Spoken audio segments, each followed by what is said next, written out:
Bonjour et bon dimanche à vous, chers frères et sœurs. J'espère que vous avez passé un agréable week-end. Aujourd'hui, nous allons développer un nouveau thème intitulé Le mystère des apparences. Le mystère des apparences. Le mystère des apparences parce que la plupart du temps, nous sommes obnubilés par ce qui frappe les yeux, par le bling-bling, par ce qui est renvoyé au niveau de nos yeux. Et le monde lui-même est régi par les apparences, tant sur le domaine physique que spirituel. Et cela n'est pas anodin, parce que la plupart du temps, nous sommes séduits par ce qui est extérieur, par ce qui frappe l'œil au premier coup. Et aussitôt, on commence à se faire des jugements, on commence à apprécier, on commence à adopter, juste au travers d'un simple regard. C'est comme une publicité qui passe à longueur de journée. C'est les yeux qui vont capter l'essence de la publicité, sans en connaître sans en connaître le fond. C'est ça les apparences. Ça veut dire qu'on voit ce qu'il y a à la surface. Mais on ne connaît pas le fond. Et la plupart du temps, le fond est profond. C'est pour ces raisons que nous sommes attirés par ce qui frappe les yeux, par ce qui frappe l'œil. Sauf que tout ce qui brille n'est pas or. Il faut se méfier des premières impressions. Des premières impressions que nous avons. La plupart du temps, nos jugements sur certaines personnes, sur certaines situations, sur certaines choses peuvent s'avérer totalement fausses. Fausses. On ne connaît un arbre que par son fruit et non le contraire. Le lapin n'accouche jamais d'un tigre, c'est impossible. C'est impossible. C'est pour cette raison que dans Matthieu 7, le verset 15 à 20, Yoshua Hamashiach déclare, méfiez-vous des faux prophètes. Ils viennent à vous en habit de brebis. Ça veut dire qu'ils viennent avec des apparences. Ils viennent avec ce qui est brillant, avec ce qui séduit. Mais au fond, ce sont des loups ravisseurs. C'est des loups ravisseurs. Vous les reconnaîtrez par leurs fruits. On reconnaît tout bon arbre par son fruit. Un arbre, on ne le reconnaît pas par sa taille, par ses racines, non? On reconnaît un bon arbre par son fruit. Qu'importe sa taille, mais le fruit, c'est ce que nous dit Yoshua Hamashiach, qu'on reconnaît un bon arbre par le fruit. Et la Bible essaye de situer les enfants de Dieu parce que nous sommes dans un monde de perdition. Et le Seigneur donne des conseils à ses enfants parce que c'est hyper important. Sinon, on va connaître la confusion. Sinon, on va connaître la dépression. La Bible déclare ce matin, ne loue personne pour sa beauté, ne prend personne en horreur à son seul aspect. L'abeille est petite parmi les ailes ailées, mais ce qu'elle produit est ce qu'il y a de plus doux. C'est le miel. Ne te vante pas du manteau que tu portes au jour de la gloire et ne te lève pas car les œuvres du Seigneur sont admirables, mais cachées aux hommes. La plupart du temps, Dieu bande les yeux des hommes. Si tu te focalises sur l'aspect physique de quelqu'un, sur l'aspect physique d'une femme, tu vas avoir de sérieux problèmes. Sur l'aspect physique d'un homme, tu vas avoir beaucoup de problèmes. C'est le conseil que le Seigneur donne à ses enfants ce matin. De ne pas se focaliser aux apparences, car bien des tyrans se sont assis par terre et celui que l'on n'attendait pas apporter le diadème. Parfois, la pierre rejetée par les bâtisseurs devient la principale de l'angle. Prenons garde ce matin aux apparences, car celles-ci nous induisent en erreur. Elles nous induisent toujours en erreur, les apparences. Elles se présentent la plupart du temps à notre vue, sans connaissance particulière. C'est l'œil qui envoie des réponses. C'est l'œil qui envoie la connaissance. Ce qui n'est pas bon. Ce qui n'est pas bon. Parce que les apparences sont des allures. Les apparences sont des perceptions qui n'ont rien à voir avec le réel. Ni même l'évidence, ni même la vérité. C'est ça. C'est pour cette raison que le Proverbe 14, le verset 12 déclare que telle voie semble être droite à l'homme, mais son issue mène à la mort. Telle voie semble être droite à l'homme, mais son issue mène à la mort. Parfois, dès que l'on est séduit par l'apparence d'une personne, ou bien par l'apparence de nos désirs, on a l'impression qu'on est sur le bon chemin. On a l'impression qu'on tient le bon morceau. Sauf que, à long terme, parce que Dieu est dans le temps, on constate que c'était la voie de la perdition, c'était la voie de la mort, c'était la voie de la souffrance, c'était la voie de la dépression. C'est pour ces raisons qu'il ne faut pas se fier aux apparences. Les apparences sont trompeuses. Les apparences sont menteuses. Les apparences. Voilà le thème que nous avons à développer ce matin. Les apparences. Pourquoi il y a tant d'échecs aujourd'hui? Pourquoi il y a tant d'échecs? Échecs dans des mariages, échecs dans des foyers, échecs dans des relations. La majeure partie du temps, c'est dû aux apparences. Nos choix émanent de nos yeux. Sans prendre du temps, on se précipite très vite. On se projette sans vraiment avoir les tenants et les aboutissants. Parce qu'il y a la forme et il y a le fond. Il y a la forme et il y a le fond. C'est le fond qui est plus important. Ce n'est pas parce qu'une eau est claire que ça sous-entend qu'elle n'est pas profonde. C'est ça les apparences. Tu es dans une rivière, tu vois l'eau, tu ne connais pas la profondeur. Mais comme elle est claire là, tu la vois, elle est toute... Dès que tu vas te lancer, c'est la mort qui t'attend. C'est ça les apparences. Les apparences, tu peux voir une eau, elle est claire, elle est fraîche, alors qu'à l'intérieur, elle est remplie de rapines, elle est remplie de poison. C'est ça les apparences. Mais, au dehors, tu auras l'aspect représenté est magnifique, est beau à voir, est séduisant. Mais, c'est la voie de la mort que tu es en train d'emprunter.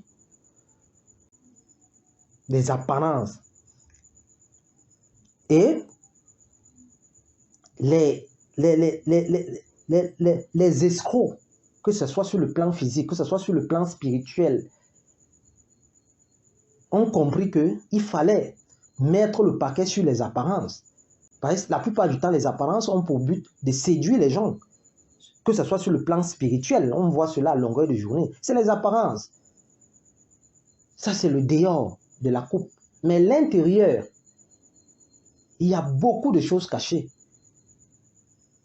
C'est pour ces raisons qu'il faut faire attention aux apparences. Tout ce qui brille n'est pas or. Tout ce qui brille n'est pas or. Parce que les apparences masquent la réalité. Nous éloignent de la vérité. Elles faussent totalement nos jugements la plupart du temps. Elles faussent totalement nos jugements de valeur. Les apparences. Tu peux être séduit en quelques minutes. En quelques minutes, à cause de l'apparence.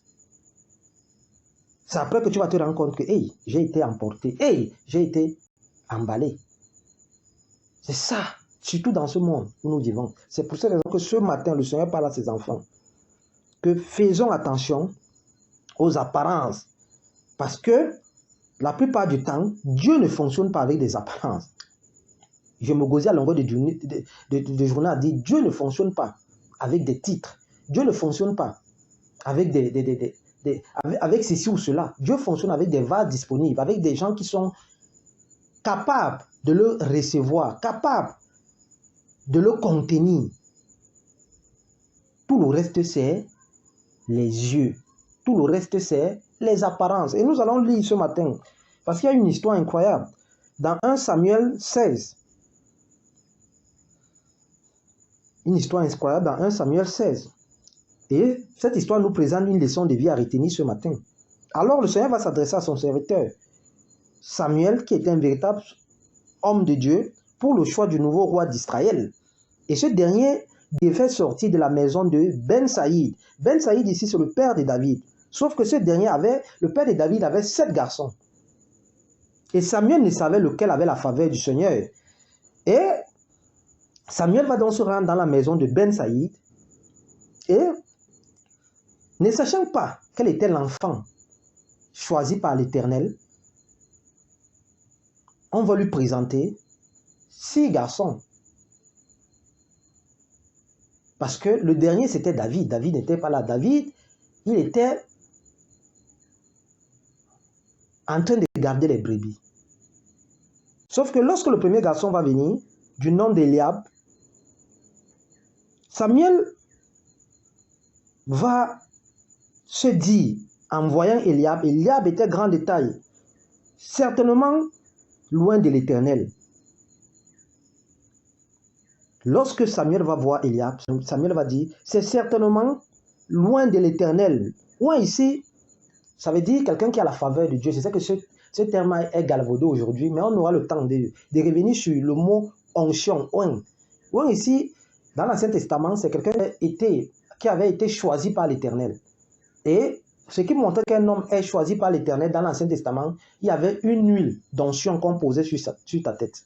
Donc, Samuel va se laisser emporter par l'apparence d'Eliab en se disant, c'est certainement celui-ci qui est le choisi du Seigneur, qui a été choisi par l'Éternel. Sauf que le Seigneur va reprendre immédiatement Samuel. Samuel, dit l'Éternel, ne prend point garde à son apparence et à la hauteur de sa taille, car je l'ai rejeté. L'Éternel ne considère pas ce que l'homme considère. L'homme regarde à ce qui frappe les yeux, mais l'Éternel regarde au cœur. L'Éternel regarde au cœur. Voilà la réponse de l'Éternel. L'Éternel regarde au cœur. Il ne regarde pas aux yeux. Et c'est comme ça que l'élimination va se faire tour à tour. Jusqu'à l'arrivée de David. Parce que David n'était pas là. Lorsque Samuel a examiné chacun des enfants, il a compris que ceux qui étaient présents, aucun n'avait l'onction du Seigneur. Alors Samuel va donner l'ordre d'aller chercher David. Voilà comment un gardien de chèvre va devenir roi de tout Israël. Dieu ne fonctionne pas avec l'âge. Dieu ne fonctionne pas avec des titres. Dieu ne fonctionne pas avec ton âge. Lorsque les gens vont commencer à comprendre cela, ça sera une bénédiction pour leur vie. Dieu ne fonctionne pas avec les artifices. La plupart du temps, c'est des gens rejetés. C'est des gens où personne n'y croit. Personne ne mise. C'est là où Dieu agit. C'est quand tu désespères, tu te dis que non, ma vie, je n'ai plus de travail, je ne peux plus travailler. Oh, je ne peux plus me marier, je suis très vieille, ceci, cela. C'est là où Dieu se glorifie au travers de toi. C'est lorsque tu perds espoir. Voici David. David n'était qu'un petit gardien de chèvres, mais il va devenir roi de tout Israël. La plupart du temps, lorsque Dieu veut te parler, lorsque Dieu veut te sauver, il passera peut-être par ton fils. Il passera peut-être par un voisin. Il passera peut-être par des gens que toi tu n'imagines pas. Arrêtons avec le bling-bling. Arrêtons avec ce qu'on nous expose à longueur de journée. Parce que les gens confondent. Dès que quelqu'un voit quelque chose, non. Ici, c'est la maison de Dieu. Ici, c'est ceci. Dieu ne fonctionne pas avec des titres. Dieu ne fonctionne pas avec des artifices. Parce qu'il est Dieu. Des fois, c'est quand tu as perdu espoir que le Seigneur apparaît. C'est là où le Seigneur réagit. Voici comment un gardien de chèvre va devenir roi de tout Israël. Dieu ne fonctionne pas avec des titres, mais avec des vases disponibles. Des vases qui peuvent accueillir, qui peuvent le contenir. Des cœurs ouverts, car le Seigneur regarde au cœur. La plupart du temps, la pierre rejetée par les bâtisseurs devient la principale de l'angle. Faisons attention aux apparences ce matin.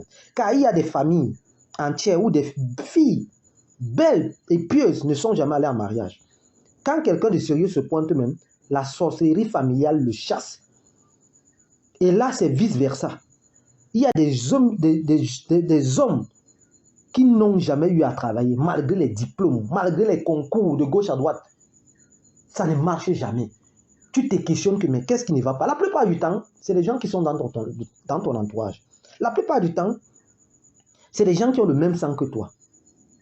La plupart du temps, c'est des gens avec lesquels tu manges à longueur de journée, que tu bois, que tu fais confiance.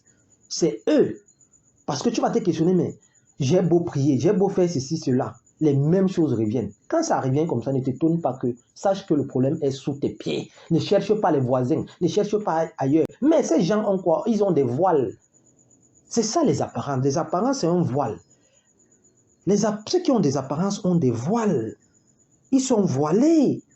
C'est pour cette raison que c'est tellement bien ficelé que personne ne peut le dépister. Tellement en journée, ils sont attentionnés et larges. Ils prennent de nos nouvelles. Ils vous mettent en confiance. À longueur de journée, quand tu arrives chez lui, c'est la musique religieuse. C'est les gens qui vont beaucoup plus te parler de Dieu. Mais la nuit tombée, ils deviennent des esprits. Ils deviennent des vampires. Ils deviennent des vautours. C'est pour cette raison qu'il faut prier à longueur de journée. Prie ce matin et demande à Dieu de dévoiler tous ceux-là qui sont autour de toi. Tous ceux-là qui ont des masques. Tous ceux qui ont des voiles. Parce que la plupart du temps, le démon, on le cherche ailleurs, alors qu'il est tout près de nous. Les couches de nuit, les nourritures de nuit ne sont pas l'œuvre des extraterrestres. Mon frère, c'est l'œuvre de ceux qui sont proches de toi, de ceux qui contrôlent ta destinée, des relations présentes ou passées, de ceux qui ont le même sang que toi, ceux qui font ce travail. La nuit, ils vont te coucher. Parce que les couches de nuit, c'est un retard. Les couches de nuit font en sorte que tu ne peux pas avoir une relation, tu ne peux pas entretenir une relation physique. Impossible quand tu es un mari de nuit ou bien une femme de nuit. C'est ça le rôle. Les couches de nuit, c'est la malchance. Les nourritures de nuit, on te donne à manger la nuit. Dès que ces aspects commencent à arriver, ne cherche pas le diable à gauche, à droite. La plupart du temps, il est proche de toi. Mais comme c'est des gens qui ont des apparences, ce n'est pas facile à accepter.